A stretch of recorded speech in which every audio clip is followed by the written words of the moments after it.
It's a great time to be in precious metals. I don't think anybody in the market would deny that. Good time to be in royalties too. Royalties are famously an interesting and useful business model to have, avoiding a certain amount of risk and delivering a lot of upside. A prominent new arrival on the royalty scene, Chancery Royalty. Jeremy Gray is the chief there, and he joins us now. Jeremy, very good to see you.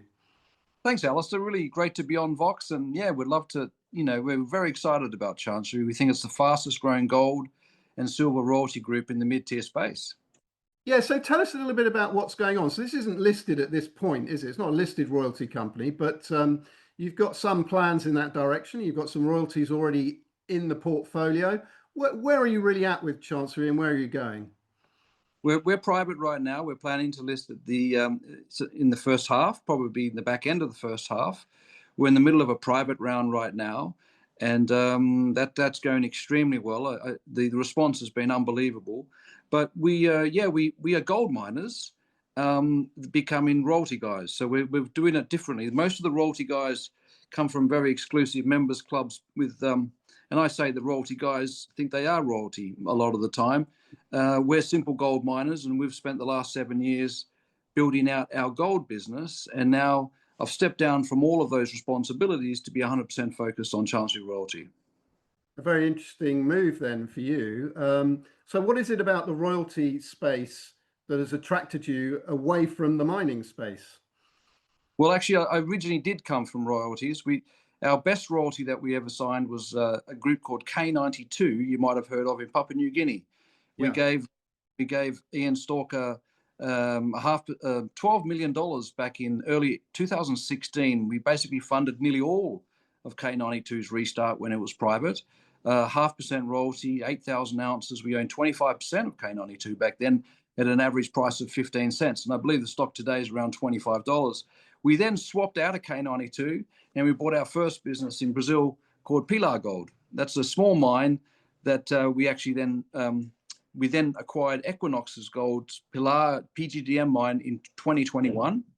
And that was our first acquisition of what were 4 gold companies, Alistair. The second one we acquired was in Finland, Liver Gold. Liver Gold in Finland is the biggest gold mill in Europe. We acquired that, I remember, in October of 2022 when gold was $16, $20 an ounce. And everyone said we were completely crazy. Don't you realize gold's going to go back to $1,300? And then in 23, in November, we acquired this incredible mine in Brazil called Tucano Gold in the northern state of Amapá.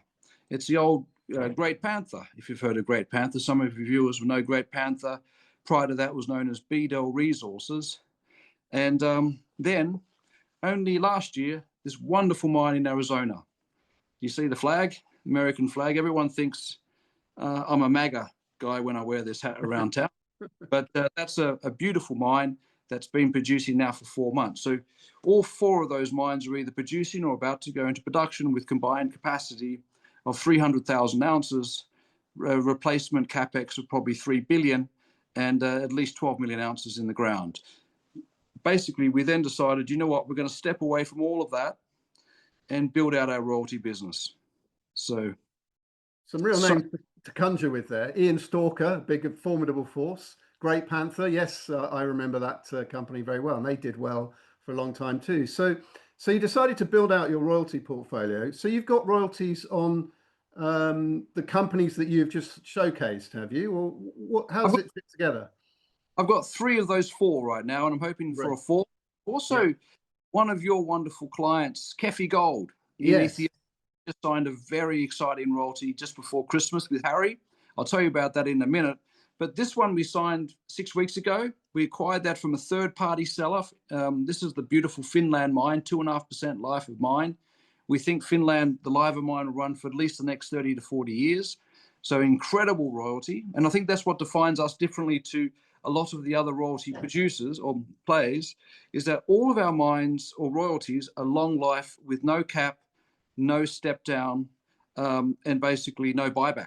So they'll run for 30 to 40 years, where a lot of these royalty guys are now coming into the fact that a lot of the miners are buying back their royalties. We then rolled in 8% royalty on Pilar Gold which is just resuming production as we speak, 8% for 8 years, and then 3% life of mine. And for that, Pilar Gold gets 40% of Chancery. So a very, very valuable stake, and a blocking stake from Tether, a blocking stake from the other royalty guys, because the minute we list, we're going to have a target on our back. And then we rolled in the silver from Gold Road in Arizona, and then did the deal with Harry in Ethiopia for Kefi. So we're going to do Ethiopia in 3 weeks. We're very excited to meet the president. We're very excited to take some of our investors to site. Yeah, so I mean, it's been quite well covered, the financing for the Tulu Kapi gold mine, and you're obviously a significant part of that. What's the nature of the royalty that you've got there over the Tulu Kapi mine? Well, two parts to it. First, we invested $1 million in the recent round at 1.3p, just to show our commitment. And we've committed $20 million, which is now fully funded, ready to once we've completed the documentation with the royalty contracts to go to Harry. And that will effectively buy us 6% royalty on the overall mine, but that will drop to a combined 4% long term. So it's a very exciting royalty for us. It takes us to the big league.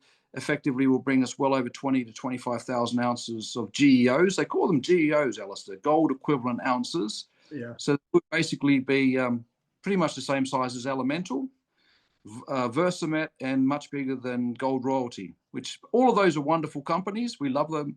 We would love to buy them one day. Maybe we buy them when we get bigger and bigger. But yeah, so we've got three producing royalties and one very exciting development royalty, which is Kefi. Right. And so what would be your ideal structure for a royalty then? I mean, we're talking about NSRs here, are we? Or do you have any other way that you structure them? Yeah, look, it's very hard to do. The beauty of being your own gold miner with your own mines is you can make up your own rules, as long as they also are very good for the mining shareholders and our investors. So Pilar, Liber, and also Gold Road, we're getting those for $0 an ounce, no cap, no step down, no buyback. That is I mean, it's very hard to pull a deal off like that in this sort of market. I'll give you an example. Gold Royalty just paid $45 million for 1.5% royalty. Actually, might be 2% on Borborema in Brazil, a mine that's doing probably build up to 80 to 100,000 ounces. But the most that Gold Royalty will get is 25,000 ounces, and then that royalty runs out. So it's basically a 2x from today's price, and there's no life of mine. So if I was to just decide, you know what, I won't list it, why don't I return the money to all of our investors? And they're all getting set at the 64 million US pre-money valuation. I think I could probably sell just the ones we have at the moment, forgetting even Kefi. I could sell Pilar, Liber, and Gold Road for probably 200 million cash. That's how strong the market is right now. Yeah. So, I mean, it's an interesting time to be doing this. Sometimes people have said in the past that royalty companies really come into their own when times are hard in the mining sector. But actually, with commodities prices where they are, I mean, particularly gold and silver, times look to be about to be very good. So, is there a sense that you're sort of steering into the wind here, or are you kind of or riding a wave? I mean, I'm not sure what the appropriate metaphor is, but I've heard it said that mining companies are less likely to look for royalty deals when times are good. So what are your thoughts on that kind of way of thinking? It's absolutely true. You know, the old days of, royalty guys missed a very big trick, and because of their arrogance, is back between the 2022 and 2025, we poor gold miners were begging for money. But none of them did any real deals in terms of giving money to miners. What they did do was just buy each other. And now, of course, if you're a gold miner or you're about to go into production, you ring Canaccord, you ring Haywoods. If you want to throw in a warrant, you do it to get it done. And you're absolutely right. You don't need the royalty guys. But what's happening now is Tether's coming in to basically buy up the entire space. The M&A between all these guys is starting to kick off because they're all trying to protect themselves from being bought out by Tether. And, just to put it in perspective, this royalty here, if we do put it into Chancery, and I'm not saying we will, this is a 150,000 ounce mine, it's the best gold mine in Brazil, then we'd roll that in for equity and not for cash. So if we roll in Tucano, and again, there's a disclaimer here that we haven't done it yet, but if we roll this in, then we will be the biggest player in the industry with 5 world-class long life of mine royalties that everyone in the industry will want to basically have a swing at us. But fortunately, we have Pilar with a blocking stake. We have Gold Road, and the combined shareholding of those is just near 50%. But there will come a day where we will get the phone call and sell this business for well over $1 billion. But right now, the valuation is 64 million. And if you want to click on, if your viewers are interested, very welcome to call me. Click on the link below on Chancery Royalty link, Alistair, that you put down in the description. Yeah. And have a out. I think at the moment, the way it's looking is we're going to have well over 400 investors coming into this round. We have not had a day off since just before Christmas. Ed, Eric, and Max worked Christmas Day. We got swamped with interest, and I can see why royalties are such a hot space. So just remind us then. So how much are you raising in this pre-IPO round then? We were planning to raise 10. The board said you got to cap it off at 12, and I'm pushing them to let us go to 15 million US. So we'll find out with the next board meeting, because there's another opportunity that's come along that we're very interested in that will grow the business even further. But we have to stop shortly. If we raise 15, that is effectively another 7.5 million shares. The current share count's 32, so it'll be just under 40 million shares. And 40 million shares, if we come out at a market cap of, say, 400 million, is $10 a share, and this round's at $2.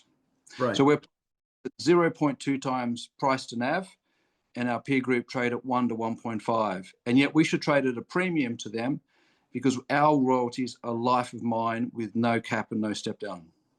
Yeah, so plenty of meat for a decent analyst to get stuck into there in terms of comparing you with your peer group on the basis of the factors which you're talking about there. What will be the plan after this round of funding then? You talked about a possible transaction and an IPO. I don't think you mentioned which market you're thinking about.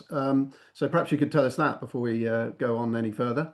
Yeah, we've had a number of incoming calls for London listing or for Canadian listing. Now, royalties are the home from Canada traditionally, and that's where all the big peer Vox, Metala, Versamet, Elemental, and Gold Royalty are all listed in Canada, and they're our main competition, our main peer group. So, it's probably going to be Canada, and it'll definitely be in the next sort of 4 to 6 months.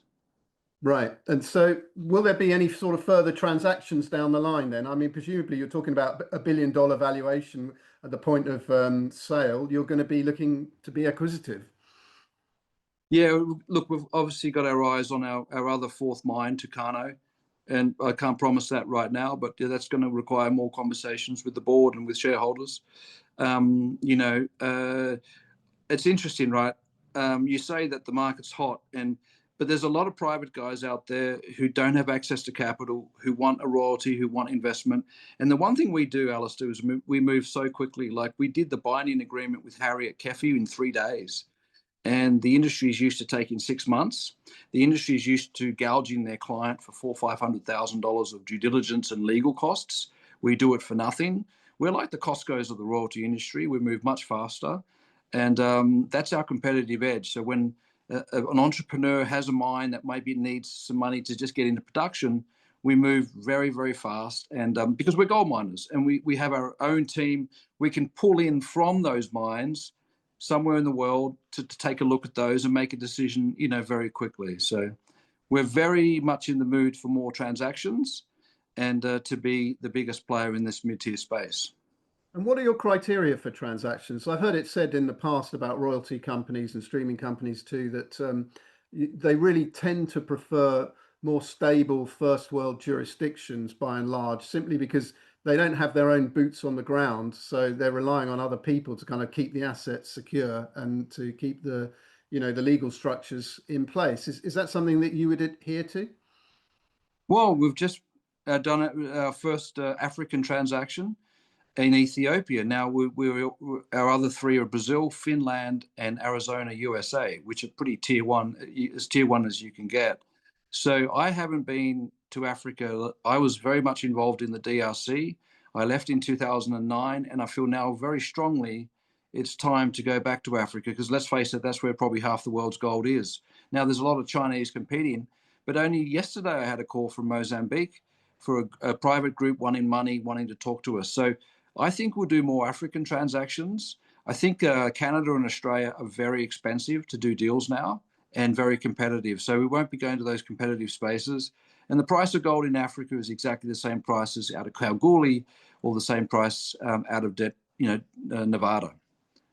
Yeah, I mean, if you listen to Harry talking about prospects for Ethiopia and the Ethiopian economy and the Ethiopian mining sector, he really paints a beautiful picture of the potential and the possibilities, and also what's actually already underway. I mean, it's not like they haven't started. They're already up and running to a significant degree. Oh, look, Alistair, I've made a prediction. 2 years ago, I said Sarabi Gold in London would be the best performing stock in London. I think it's up 20 times. Yeah. I think it must be the top 3 gold performer in the industry in 2 years. And now my prediction is KEFI Gold will be the best performing London stock in the London Stock Exchange. I'm talking every stock. I think KEFI is going to be a 4 to 5x this year. The stock's at 1.3p. I think it's an 8p price target in our view. We just put our money where our mouth is. We bought 800,000 pounds of stock in the last round. If I had more money, I would have bought a lot more. And I think it's the most, it's without a doubt to me that Tulu Kapi is the best undeveloped gold mine in Africa. I don't think anything else comes close. I think West Africa is fully, has been well picked over by the majors, by the Endeavours, by the Chinese. And this is really the last really big world-class gold and silver mine left in Africa of scale. So watch out. I think you've had Harry on before on your channel. I think he is going to have a great year, and we're so excited to work with him. So excited to go to Ethiopia. Maneko64. I don't know if you follow Maneko64. He's joined our board. I couldn't imagine a better board member than Maneko, and he's coming with us to Ethiopia in 3 weeks' time. And we'll be visiting all of our different mines that have royalties on them in Brazil, in Finland, and in Arizona.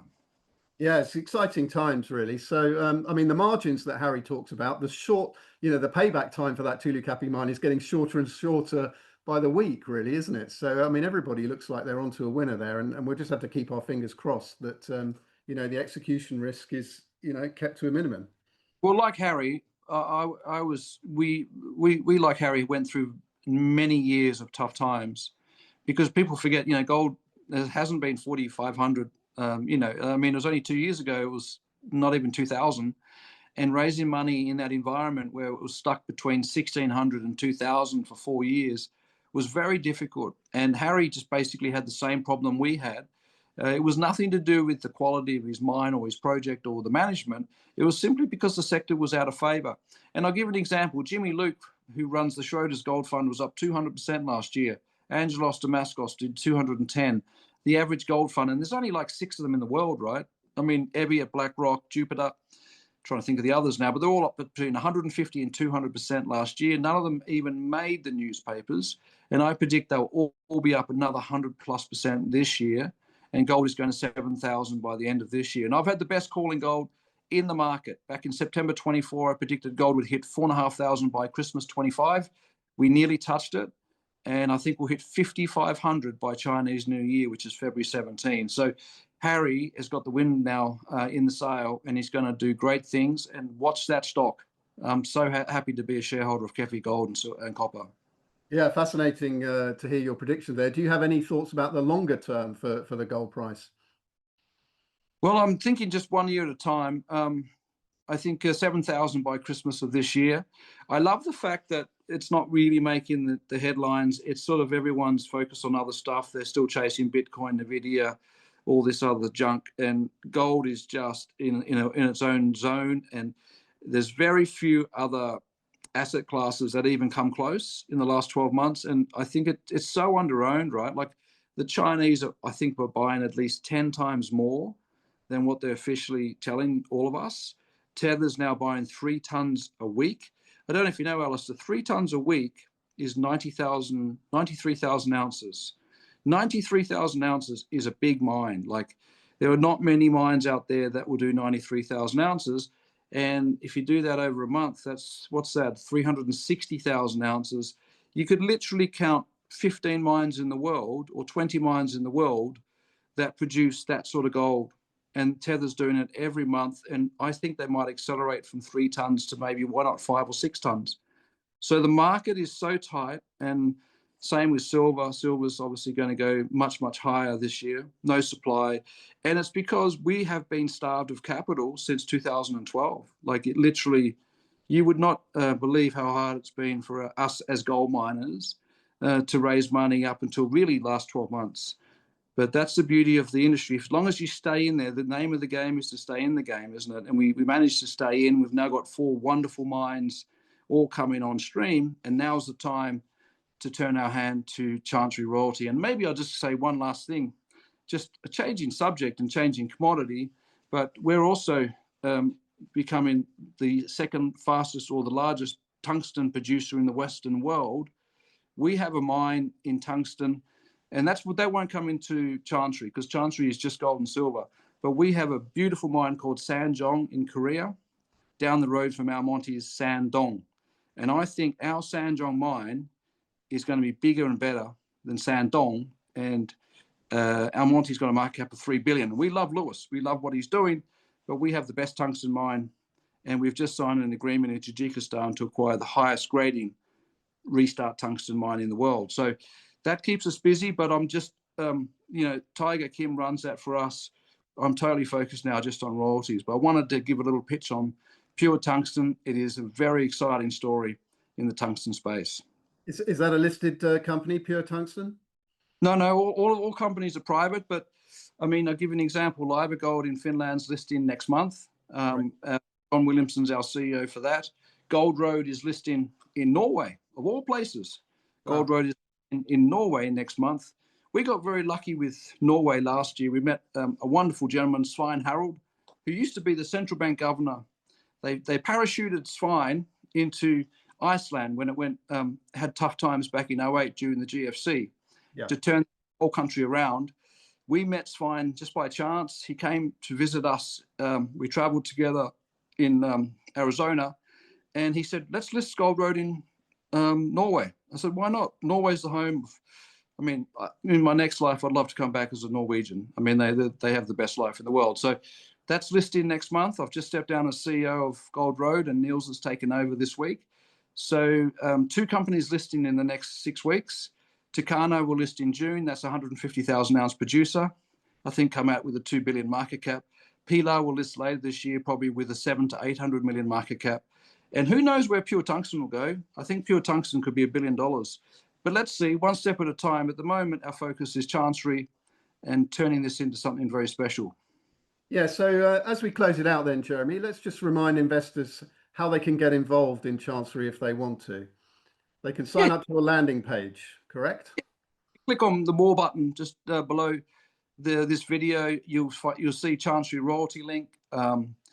Click your name, your number, your email. Ed, Max, Eric, and I are very happy to give you a call, or you'll get an email back from us with an information pack. And if you want to have a chat about Chancery, we're more than happy. We are somewhat deluged in terms of interest, and we will need to close this off pretty shortly. But we'd love to get everyone involved. Our focus has always been retail. We've built this whole group with retail, mums and dads, over 2,000 private shareholders, sophisticated shareholders, mums and dads, have backed us on all 6 companies. So we're not reliant on brokers or PE funds or anyone. We can raise this money through our network, our friends and family, and our wonderful, I call them the Barmy Army. The Barmy Army supported us. I have a number of shareholders who have backed all 6 of our companies. Brendan Ferrugia in Newcastle, Nicola down in Kingston in South London. I mean, people who've just backed us, Jaime in Israel, Melikov in Switzerland. All of these, I've got hundreds and hundreds of names on my WhatsApp. Dave up in Sheffield, Tim in Sheffield. So it's really the Barmy Army that's made all of this possible, because I tell you what, when you rely on one big financing group or one big broker, they invariably let you down at the last minute. So that's why we've built this model to basically create opportunity for our investors to make significant returns on these early round pre-IPO rounds. Well, I wish you all the best with it, Jeremy. It's been fascinating talking to you today, and I hope you get I hope you get what you need and you get into the world and fly away into the huge valuations that you're hoping for. Thanks, Alistair. No doubt we'll talk more on the group, and really appreciate the support of Vox Markets. You guys are doing an amazing job. Thanks very much. A pleasure.